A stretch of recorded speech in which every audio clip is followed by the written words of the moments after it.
হরে কৃষ্ণা। জয় জগন্নাথ স্বামী কি জয়। তো এবছর 2024 খ্রিস্টাব্দের শ্রী ভগবান জগন্নাথ দেবের রথযাত্রা মহোৎসব। তো এই রথযাত্রা মহোৎসবের দিন আমরা কি কি করব, কি কি করা নিষিদ্ধ এবং এই রথযাত্রার মাহাত্ম্য কি, সেই সব সম্বন্ধে সেই সব বিষয়গুলি আমরা এই ভিডিওর মাধ্যমে আলোচনা করব। তো ততক্ষণ আপনারা এই ভিডিওর সঙ্গে যুক্ত থাকুন এবং রথযাত্রা উৎসবের যে মাহাত্ম্যের যে কি ফল, রথযাত্রার রথের দড়ি ধরে যে রথ জগন্নাথের সঙ্গে পায়ে হেঁটে চলা এবং এক মন্দির থেকে আরেক মন্দির আগমন করার যে ফল, প্রত্যেক পদে পদে যে আমরা মাহাত্ম্যের যে ফল তা আমরা স্কন্দ পুরাণ এবং ভবিষ্যৎ পুরাণে আমরা পাই, সেই সব বিষয়ে আমরা সেই সব মাহাত্ম্য সম্বন্ধে আমরা আলোচনা করব। তো এবছর 2024 খ্রিস্টাব্দ আষাঢ় মাসের শুক্লপক্ষের দ্বিতীয়া তিথি শ্রী শ্রী ভগবান শ্রী জগন্নাথ দেবের রথযাত্রা মহোৎসব এবছর পালিত হবে 7ই জুলাই রবিবার এবং উল্টো রথযাত্রা পালিত হবে 15ই জুলাই সোমবার। তো স্কন্দ পুরাণে বর্ণিত আছে, রথে চনং বামনং দৃষ্টা পুনর্জন্ম ন বিদ্যাতে। তো কেবল এই রথযাত্রার দিন শ্রীক্ষেত্র পুরীধামে শ্রী জগন্নাথ দেবকে, এই রথারূঢ় জগন্নাথকে যদি কেউ একবার দর্শন করে, তাহলে তার আর পুনর্জন্ম হবে না। তো সেই জন্য আষাঢ় মাসের শুক্লপক্ষের দ্বিতীয়া তিথি রথযাত্রা মহোৎসবে শ্রী রথারূঢ় জগন্নাথকে যদি কেউ একবার দর্শন করে, ভক্তি ভরে বিশ্বাস করে এবং বিভিন্ন শাস্ত্রের নির্দেশাবলী পালন করে বিশ্বাস এবং ভক্তি সহকারে যদি তাকে একবার দর্শন করে, তাহলে তাকে আর পুনর্জন্ম নিতে হবে না। তো স্কন্দ পুরাণে আমরা এই বর্ণিত পাই। আমরা আষাঢ় মাসের শুক্লপক্ষের দ্বিতীয়া তিথি রথযাত্রা মহোৎসবের বিভিন্ন মাহাত্ম্য সম্বন্ধে আলোচনা করব। তো আসুন আমরা সকলে এই রথযাত্রা মহোৎসব আলোচনা শ্রবণ করি। তো স্বয়ং ভগবান জগন্নাথ অত্যন্ত কৃপাময়, অত্যন্ত করুণাময়। আমরা কলিয়ত জীব, আমাদের সময় নেই বিভিন্ন মন্দিরে যাওয়ার, ভগবানকে দর্শন করার। তো অন্যান্য মন্দির, অন্যান্য ভগবান, অন্যান্য মন্দিরে আমরা দর্শন করতে যাই বটে, কিন্তু স্বয়ং জগন্নাথ দেব এত কৃপাময়, এত করুণাময়, তিনি বছরে একটি বার এই কলিয়ত জীবদের দর্শন দান করার জন্য তিনি রাজপথে নেমে আসেন। তো আমাদের অনেকেরই সময় থাকে না, আমাদের ভগবানকে দর্শন করার সময় নেই, মন্দিরে যাওয়ার সময় নেই, আমাদের জপ করার সময় নেই। তা কত কিছু ব্যস্ততার মধ্যে আমরা কত অজুহাত দিতে থাকি, তাই না? তো সেই জন্য এই ব্যস্ততার মধ্যে যারা সময় কাটাচ্ছে, যা ব্যস্ততার অজুহাত দেখিয়ে ভগবানের মন্দিরে যেতে চান না, তাদের জন্য স্বয়ং এই ব্যস্ত জীবদের জন্য স্বয়ং ভগবান শ্রী জগন্নাথ তিনি বছরে একটি বার তিনি স্বয়ং রাজপথে নেমে আসেন আমাদেরকে, সেই কলিহত জীবদেরকে উদ্ধার করার জন্য। এবং তিনি এত করুণাময়, এই রথযাত্রার দিন যে যা মনের বাসনা শ্রী জগন্নাথকে জানাবেন, সে জগন্নাথ দেব তার মনের ইচ্ছা পূর্ণ করবে। কিন্তু সেই বাসনা অবশ্যই সে নিজের আত্মমঙ্গলের জন্য যেন হয়ে থাকে, কারণ এই দিন হচ্ছে জগন্নাথ দেব খুব আনন্দে থাকেন, খুব প্রসন্ন হয়ে থাকেন। এবং কোনো ব্যক্তি যদি আনন্দে থাকে, যদি কারোর জন্ম উৎসব পালন হচ্ছে, সেই জন্ম উৎসবের দিন সেই ব্যক্তি খুবই আনন্দে থাকে, তাই না? তো সেই ব্যক্তির আনন্দের দিনে যদি কেউ এসে তার কাছে কোনো কিছু ভিক্ষা বা কোনো কিছু চায়, তাহলে সে আনন্দে সাহায্য করে, তার দান করতে করেন। তো শ্রী জগন্নাথ দেব হচ্ছেন এত করুণাময়, তিনি বছরে একটা দিনই খুব প্রসন্ন থাকেন, খুব আনন্দে থাকেন। তো সেই জন্য জগন্নাথ দেবের কাছে যদি কেউ চায়, তাহলে তা অচিরেই তা প্রদান করেন। তো সেই জন্য আমরা জগন্নাথ দেবের কাছে কি প্রার্থনা করতে পারি এই দিনকে? কারণ আমরা কলিহত জীব, আমরা জগন্নাথ দেবের কাছে যদি এই প্রার্থনা করি, হে জগন্নাথ দেব, আমাকে কৃপা করুন যাতে আপনার সেবায় যেন সম্পূর্ণভাবে নিয়োজিত থাকতে পারি এবং সম্পূর্ণ সেবা করে আপনাকে যেন প্রসন্ন করতে পারি, আপনার প্রতি যেন ভক্তি এবং প্রেম যেন বৃদ্ধি পেতে পারে, এই কামনা করি। এবং এই কলিহত দুঃখ কষ্টময় দুঃখ জগৎ থেকে আমরা যেন উদ্ধার লাভ করে আমরা যেন তোমার নিত্য সেবায় যেন যুক্ত হয়ে পরম আনন্দ যেন লাভ করতে পারি। রথযাত্রার দিন আমরা সবাই উদ্গ্রীব থাকি যে রথযাত্রার দড়ি ধরবো, দড়ি ধরে আমরা জগন্নাথকে টানতে টানতে এক মন্দির থেকে আরেক মন্দিরে নিয়ে যাব। তা স্বয়ং জগন্নাথ দেব সন্ধ্যাচল থেকে সন্ধ্যাচল মন্দিরে এক গুন্ডিচার মন্দিরে যান। স্কন্দ পুরাণে এবং ভবিষ্যৎ পুরাণে আমরা এর মাহাত্ম্য জানতে পারি যে যদি কেউ এই রথযাত্রার দিন রথারূঢ় জগন্নাথকে যদি দর্শন করে এবং রথারূঢ় জগন্নাথের যে দড়ি ধরে টানতে টানতে জগন্নাথের সাথে হাঁটতে হাঁটতে যদি এক মন্দির থেকে আরেক মন্দিরে যদি গমন করে, তাহলে তার প্রতি পদে পদে সমস্ত পাপ রাশি বিনষ্ট হয়ে যায়, পারদ্য কর্মের ফল, পাপ কর্মের ফল সম্পূর্ণভাবে বিনাশ হয়ে যায়। এছাড়াও আরো ভবিষ্যৎ পুরাণে আরো জগন্নাথ দেবের মাহাত্ম্য সম্বন্ধে বলা আছে যে স্বয়ং জগন্নাথ দেব স্বয়ং জগন্নাথ দেব যখন রথারূঢ় রথে আবিষ্ট হয়ে আরোহণ করেন, যখন এক মন্দির থেকে আরেক মন্দিরে মানে মানে এই মন্দিরে এক মন্দির থেকে নীলাচল থেকে সুন্দরাচল গুন্ডিচার মধ্যে আসবার যে পথে যে রাস্তা থেকে আসে, সেই রাস্তা থেকে আস্তে আস্তে জগন্নাথ দেব স্বয়ং যে দিকে তিনি তাকান, যেদিকেই তিনি তাকান সেই দিকে তিনি স্বর্গ সদৃশ হয়ে যায়, সেই স্থান স্বর্গ সদৃশ সময় হয়ে যায়। এই আমরা ভবিষ্যৎ পুরাণে আমরা এই মাহাত্ম্য সম্বন্ধে জানতে পারি।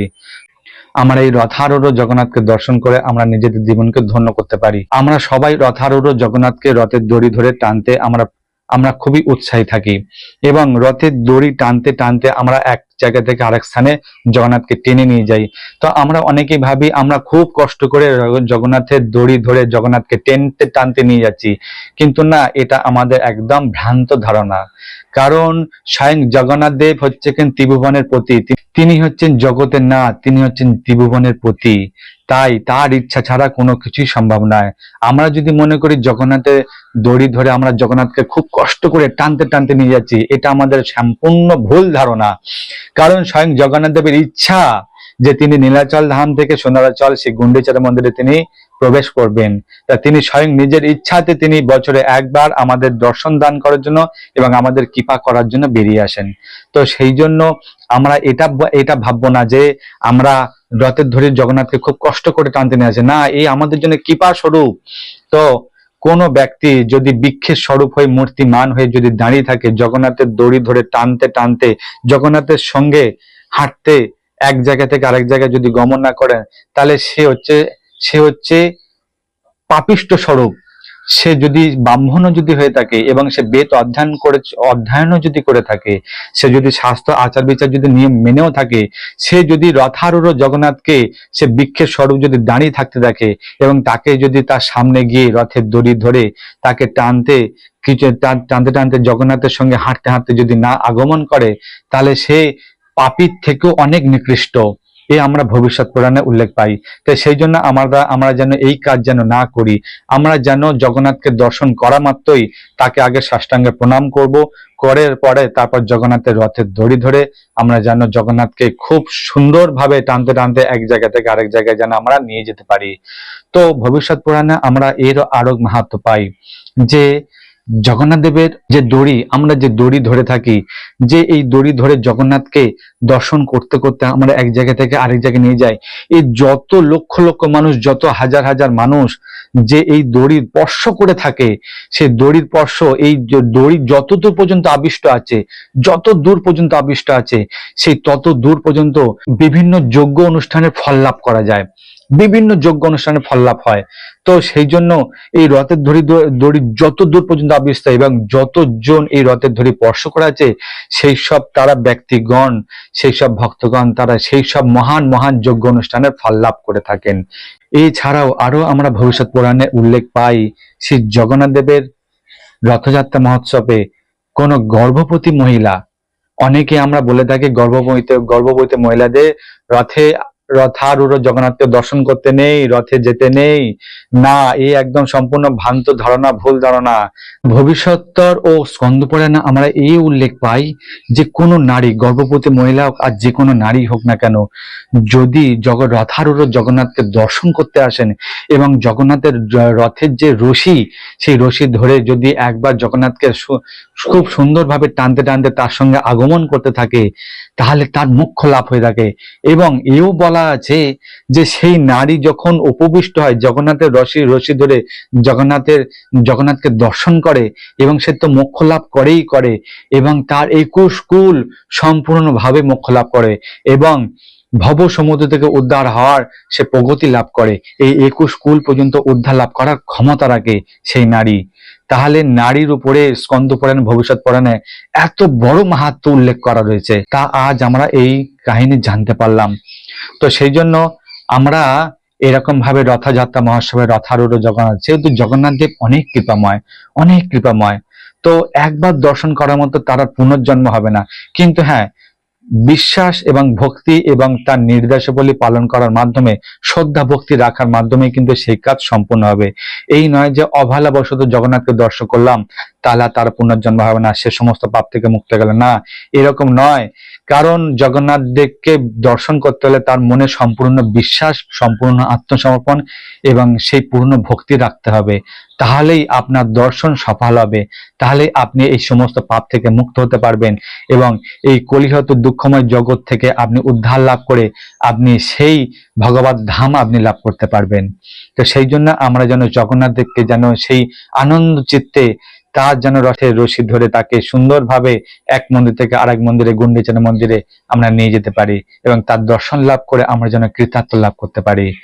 তো শাস্ত্রে আমরা আরো উল্লেখ পাই যে যে ব্যক্তি রথযাত্রার দিন খুব আনন্দ চিত্তে থাকে, খুব ভক্তি ভরে জগন্নাথকে দর্শন করে, হে জগন্নাথ পরম করুণাময় ভগবান, তিনি এই অভিন্ন বৃন্দাবন ধামে তিনি গমন করছেন নীলাচল থেকে সুন্দরাচলে গুন্ডিচা মন্দিরে, সেই রকম ভাবে সে জগন্নাথের প্রতি যে আনন্দ চিত্ত এবং ভক্তিময় চিত্ত তিনি অংশগ্রহণ যদি করে থাকেন, তো সেই ব্যক্তি যে চতুর্দশ ইন্দ্রের যে রাজত্বকাল, যে 1000 বৎসর যে ইন্দ্রের 14 জন ইন্দ্রের রাজত্বকাল যত 1000 বৎসর থাকবে, তত 1000 বৎসর তাকে আর নরক যন্ত্রণা ভোগ করতে হবে না, তাকে আর নরকে গমন করতে হবে না।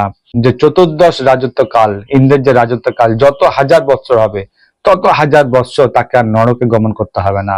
শ্রীকৃষ্ণ ভবিষ্যৎ পুরাণে আমরা আরো উল্লেখ পাই, আমরা আরো এই সম্বন্ধে জানতে পারি যে যদি কোনো পাপী ব্যক্তি, যে যে চণ্ডাল, যে অনেক যে নেশা করে, যে আমিষ আহার গ্রহণ করে, যে অবৈধ সঙ্গ করে, যে বিভিন্ন পাপ কার্যে লিপ্ত থাকে, সমস্ত হেন কোনো পাপ কাজ সে করেনি, এইরকম ধরনের কোনো চণ্ডাল বা পাপী ব্যক্তি যদি জগন্নাথ দেবের রথযাত্রা অংশগ্রহণ করে এবং রথারূঢ় জগন্নাথকে দর্শন করে তার রসের ধরি স্পর্শ করে রথের সঙ্গে সঙ্গে জগন্নাথের সঙ্গে সঙ্গে যদি হাঁটতে থাকে, তাহলে তার নিখিল পরিমাণ পাপ রাশি তার নষ্ট হয়ে যায়। তো শ্রীকৃষ্ণ ভবিষ্যৎ পুরাণে আমরা এর আরো উল্লেখ পাই যে যদি কোনো ব্যক্তি সেই রথারূঢ় জগন্নাথকে যদি আরতি নিবেদন করে, পুষ্প নিবেদন করে, ভোগ লাগায়, ঘৃত প্রদীপ দ্বারা নিবেদন করে, ধূপ আরতি নিবেদন করে, তাহলে তাহলে তাকে আর নরক যন্ত্রণা ভোগ করতে হবে না, সে তখন সেই হরিধামে, সেই ভগবত ধাম লাভ করবে সে। তো অনেকেই প্রশ্ন করেন যে শ্রী জগন্নাথ, বলদেব ও সুভদ্রা মহারানীর রথের নাম কি? শ্রী বলরাম বা বলভদ্র তিনি হচ্ছেন বড় ভাই, তিনি সবার সামনে থাকেন। তো বলরাম, সুভদ্রা মহারানী এবং জগন্নাথ, আমরা তিনটি রথেই আমরা অংশগ্রহণ করে থাকি। তো বলরাম এবং বলভদ্রের রথের নাম হচ্ছে তালধ্বজ। এই তালধ্বজ রথে চড়ে বলরাম শ্রী বড় ভাই তিনি সামনের দিকে অগ্রসর হয়ে যান, আর মাঝখানে থাকেন সুভদ্রা মহারানী বোন, দুই ভাইয়ের মাঝখানে থাকেন এই বোন। এই সুভদ্রা মহারানী এই রথের নাম হচ্ছে পদ্মধ্বজ বা দেবদলন বা দর্পদলন, তাই 3 রকম নামে অভিহিত করা হয়। তো সুভদ্রা মহারানী মাঝখানে থেকে তিনি সামনের দিকে অগ্রসর হয়ে যান, আর সবার পিছনে থাকে স্বয়ং ভগবান শ্রী জগন্নাথ দেব। এই শ্রী জগন্নাথ দেব এনার রথের নাম হচ্ছে কি নন্দী ঘোষ বা গরুধ্বজ নামে অভিহিত করা হয়। তো তিন ভাই বোন মিলে এই অভিন্ন নীলাচল থেকে অভিন্ন বৃন্দাবন ধাম শ্রী সুন্দরাচল গুন্ডিচা মন্দিরের উদ্দেশ্যে তিনি রওনা হয়ে থাকেন। তো কঠোপনিষদে শ্রী জগন্নাথের রথকে নিয়ে আমাদের খুব সুন্দরভাবে একটা কাহিনী আলোচনা করা হয়েছে যে জগন্নাথের রথ, রথে কি একজন রথে তো জগন্নাথ দেব নিজে বসে থাকেন, কিন্তু রথে একজন তো ড্রাইভার থাকে। তো ড্রাইভার হচ্ছে দারু ব্রহ্ম ড্রাইভার। তো সেই জন্য আমাদের যখন গাড়ি থাকে তখন গাড়ির কোন একটা ড্রাইভার থাকে। তো সেই জন্য কঠোপনিষদের সাথে এইভাবে আলোচনা করেছে যে এই রথ হলো আমাদের মানব দেহরূপী এই রথ, এই রথের তো একজন ড্রাইভার থাকে, যেমন শ্রী জগন্নাথ দেবের রথে একজন ড্রাইভার থাকে। তো সেই জন্য এই মানবরূপী রথেও একজন ড্রাইভার থাকে। তো রথের সামনে কি থাকে? ঘোড়া থাকে। তো ঘোড়াগুলো কি থাকে? ঘোড়াগুলোকে যদি বাধা অবস্থা না থাকে তাহলে সে এদিক ওদিক ছুটে পালিয়ে যেতে পারে, তাই না? তো সেই জন্য ঘোড়াগুলোকে একদম নির্দিষ্ট সীমাবদ্ধ হিসাবে তাকে বেঁধে রাখা এবং নির্দিষ্ট লক্ষ্য স্থির করে সে যেন এগিয়ে যেতে থাকে। সেই জন্য সেই ঘোড়ার রূপ হচ্ছে আমাদের মনের 11 ইন্দ্রিয়, যা কর্মেন্দ্রিয়, 5টি জ্ঞানেন্দ্রিয়, এরকম ভাবে এই ইন্দ্রিয়গুলোকে ধরে রাখার জন্য, বেঁধে রাখার জন্য একজন সারথীর দরকার। এই মনরূপী রথকে পরিচালনা করার জন্য ড্রাইভারের প্রয়োজন হয়। এই ড্রাইভারকে আমরা হচ্ছে জীবাত্মা, মন বুদ্ধি অহংকার, তাই সমস্ত একাদশ ইন্দ্রিয়কে পরিচালনা করতে পারে। আর এই মন বুদ্ধি অহংকার কার চরণে সমর্পণ করতে হবে? স্বয়ং পরমাত্মা, স্বয়ং ভগবান শ্রী জগন্নাথ দেবের চরণে সমর্পণ করতে হবে, যিনি প্রত্যেক হৃদয়ে, প্রত্যেক জীবের হৃদয়ে পরমাত্মা রূপে আমাদের শরীরে বিরাজ করছে, এবং শরীরটা হলো আমাদের রথ স্বরূপ। তাই কঠোরের সাথে এইভাবে আলোচনা করেছে, এই রথকে চালনা করার জন্য মন বুদ্ধি অহংকার রূপী সারথীর দরকার হয়, যা এই ঘোড়া রূপী একাদশ ইন্দ্রিয়কে পরিচালনা করতে পারে। ঠিক যেমন জগন্নাথের রথের মতো, জগন্নাথ দেব হচ্ছেন পরম ত্রিভুবন পতি, তিনি জগতের নাথ, তিনি রথে আবিষ্ট করে আছেন, তিনি রথেই আরোহণ করে আছেন, এবং সেই রথকে পরিচালনা করছেন জগন্নাথ দেবের সারথী, ড্রাইভার। আর সেই ড্রাইভার কাকে পরিচালনা করছেন? সামনে যে ঘোড়াগুলি আছেন, সেই ঘোড়াগুলোকে নির্দিষ্টভাবে লক্ষ্য স্থির করে এগিয়ে নিয়ে যাচ্ছেন। তা কঠোপনিষদে খুব সুন্দরভাবে এই বিষয়ে আলোচনা করছে। একান্ত ভাবে অবশ্য কর্তব্য যে ভগবান শ্রী জগন্নাথ এবং ভগবানের ত্রিভুবনের প্রতি আমাদের ভগবান শ্রী জগন্নাথের চরণে আত্মসমর্পণ করে নিজেদের জীবনকে তার চরণে সেবায় নিযুক্ত করে আমরা যেন সেই আনন্দ যেন আমরা লাভ করতে পারি, এবং আমাদের সেই ইন্দ্রিয়গুলিকে দমন করে আমাদের মনরূপী ড্রাইভারকে তার চরণে সমর্পণ করে আমরা যেন সেই সেবায় যুক্ত হয়ে নিত্য আনন্দ লাভ করতে পারি। তো আমরা জানলাম যে রথযাত্রা মহোৎসবের বিভিন্ন মাহাত্ম্য। এবারে জানবো রথযাত্রার দিন আমাদের কি কি করা নিষিদ্ধ এবং কি কি করা যাবে না একদম। তো আমরা অনেকেই এমনই কাজ করে থাকি যে জগন্নাথের রথযাত্রার সময় আমরা জুতো পায়ে দিয়ে যাই। জুতো পায়ে দিয়ে যাওয়া যাবে না, কারণ স্বয়ং জগন্নাথকে আমরা দর্শন করতে যাচ্ছি, তিনি পরম করুণাময়, তিনি আমাদেরকে দর্শন দান করার জন্য তিনি নিজে আরোহণ করেছেন, রাজপথে নেমে এসেছেন আমাদেরকে কৃপা করার জন্য। তো আমরা যখন জগন্নাথ স্বয়ং ত্রিভুবন, স্বয়ং পতিত পাবন, স্বয়ং ত্রিভুবনের প্রতি, তাকে যখন দর্শন করতে যাব তখন আমাদের জুতো পায়ে দিয়ে যাওয়া উচিত নয়, কারণ আমাদের খালি পায়ে যেতে হবে। এবং যখন আমরা জগন্নাথকে দর্শন করতে যাব তখন আমরা হাতে যেন কিছু না কিছু জগন্নাথের জন্য উপহার যেন নিয়ে যেতে পারি। উপহার বলে যে কোনো পুষ্প নিয়ে যেতে পারেন, বা ফল মূল যাবতীয়। জগন্নাথের প্রিয় হচ্ছে কাঁঠাল, আপনারা কাঁঠাল সঙ্গে নিয়ে যেতে পারেন, বা আরো অনেক কিছু অন্যান্য দ্রব্য, মিষ্টি জাতীয় দ্রব্য, আপনার যাই কিছু আপনারা তা জগন্নাথের উদ্দেশ্যে নিয়ে যেতে পারেন। কারণ আর খালি পায়ে জুতো পায়ে দিয়ে যাওয়া যাবে না, কারণ জুতো পায়ে দিয়ে গেলে হবে জগন্নাথকে প্রণাম করতে হবে, লক্ষ লক্ষ ভিড়, সেখানে জুতো কোথায় রাখবেন? এবং জুতো পায়ে দিয়ে আপনি রশি রথের ধরে ধরে টানতে পারবেন না, তাহলে সেখানে আমাদের অনেক অপরাধ হয়ে যাবে। কারণ জগন্নাথের সামনে তিনি ত্রিভুবনপতি, তিনি কৃপা করার জন্য আমাদেরকে এসেছেন, আর আমরা তার কাছে শরণাগতি, তাকে দর্শন করার জন্য আমরা ছুটে যাচ্ছি। তো সেই জন্য আমাদের সেখানে জুতো পায়ে দিয়ে যাওয়া একদমই নিষিদ্ধ, একদমই যাওয়া যায় না। আর এছাড়াও আমরা অনেকে এই কাজ করে থাকি যে আমরা অনেক সময় বিভিন্ন ফল মূলাদি, বিভিন্ন মিষ্টি জাতীয় দ্রব্য জগন্নাথকে নিয়ে যেতে যাই। অনেক সময় অনেকে কলা টলা বিভিন্ন রকম ফল নিয়ে যান, যেগুলো অনেক সময় দেখা যায় যে রথারূঢ় জগন্নাথকে ভোগ লাগানোর সময় রথে বিভিন্ন সময় থামে রথ, সেই থামার সময় আমরা ভোগ নিবেদন করতে পারি, কিন্তু দেখা যায় যে আমরা সেই সময় সেই সব ফল আমরা ছুঁড়ে দিই। তা ছুঁড়ে দেওয়া এটা নিয়ম নয়, এটা উচিত নয়, কারণ এই ছুঁড়ে দিতে গেলে হয়তো কারোর গায়ে লাগতে পারে, কারোর অঙ্গে লাগতে পারে, বা জগন্নাথের গায়ে অঙ্গে লাগতে পারে, সেক্ষেত্রে সেটা অপরাধ হবে। তাই সেই জন্য আমাদের উচিত সেই সব উপহার স্বরূপ সামগ্রী আমরা যেন নিজেদের হাতে যেন রেখে দিতে পারি। এবং যখন রথারূঢ় জগন্নাথ দেব যখন যেখানে থামবেন, যেখানে ভোগ লাগানো হবেন, সেখানে গিয়ে তার নির্দিষ্ট সেবা বা পূজারীর কাছে আমরা সেই নিবেদিত দ্রব্য আমরা জগন্নাথের উদ্দেশ্যে প্রদান করতে পারি। তো সেই জন্য আমাদের এইগুলি মাথায় অবশ্যই রাখতে হবে। তো আষাঢ় মাসের শুক্লপক্ষের দ্বিতীয়া তিথি এই রথযাত্রা মহোৎসব, 7ই জুলাই রবিবার এই রথযাত্রা মহোৎসব আরম্ভ হচ্ছে, আর উল্টো রথযাত্রা 15ই জুলাই সোমবার পর্যন্ত শেষ হচ্ছে। তো এই এক সপ্তাহ আমরা এই জগন্নাথ রথযাত্রা মহোৎসব আমরা কিভাবে পালন করব, এবং কি আমরা বাড়িতে কি পালন করতে পারি।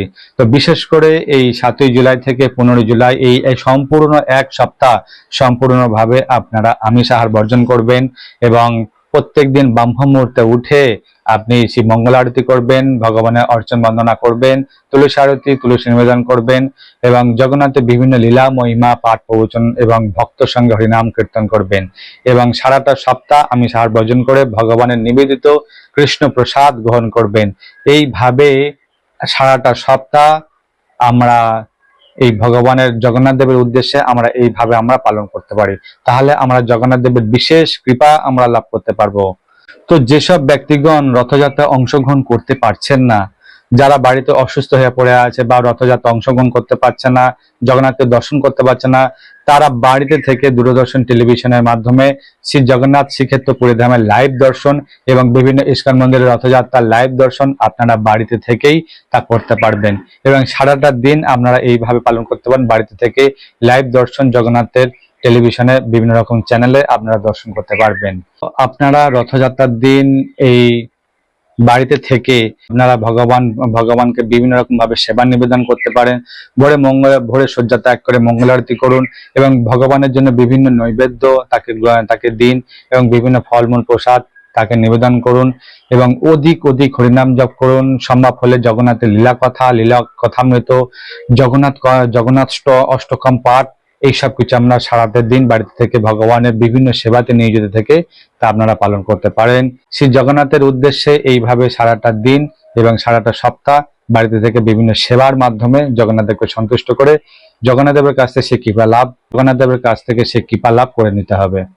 তো আমরা যারা রথযাত্রা অংশগ্রহণ করব তখন দেখবেন রথযাত্রা শুরু করার আগে যে রথের সামনে ঝাড়ু দেয়া হয়। তো দেখবেন পুরীতে যখন রথযাত্রা কখন শুরু হয়, যখন পুরীতে জগন্নাথের রথযাত্রা শুরু হয় তার আগে পুরীর যে রাজা থাকেন তিনি জগন্নাথের রথযাত্রা শুরু করার আগে তিনি রাস্তায় ঝাড়ু প্রদান করেন। সেই ঝাড়ু সোনার দণ্ড দ্বারা তৈরি, সেই ঝাড়ু তিনি আগে রাস্তায় ঝাড়ু দেন।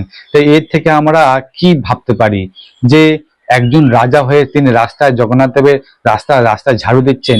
এটা হচ্ছে কি আমাদের জগন্নাথ দেব এই শিক্ষা আমাদের দিচ্ছেন।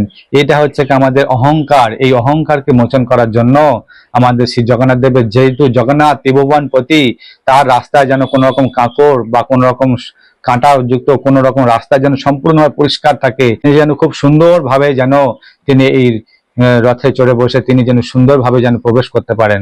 তো তার সামনে অবশ্যই আমাদের ঝাড়ু দিতে হয়। তা পুরীতে আমরা দেখতে পাই যে জগন্নাথ দেবের রথযাত্রা শুরু করার আগে পুরীর যে রাজা তিনি ঝাড়ু দেন। এই ঝাড়ু দেওয়ার উদ্দেশ্য এটাই যে আমাদের মনের ভিতরে যে আত্ম অহংকার হচ্ছে, আমাদের অহংকার যে আমি খুব বড়, আমি রাস্তায় ঝাড়ু দেব না, এই হচ্ছে কি আমাদের অহংকার। এই অহংকারকে চূর্ণ করার জন্য এই নির্দিষ্ট এই উপমা দেওয়া হয়েছে যে স্বয়ং জগন্নাথ দেবের রথযাত্রার আগে স্বয়ং রাজা তিনি ধুতি কুর্তা পরে তিনি জগন্নাথের উদ্দেশ্যে রাস্তায় তিনি ঝাড়ু প্রদান করেন। তিনি রাজা হয়েও তার ভিতরে কোনো রকম অহংকার থাকবে না, কারণ ভগবান কখনো অহংকার সহ্য করেন না।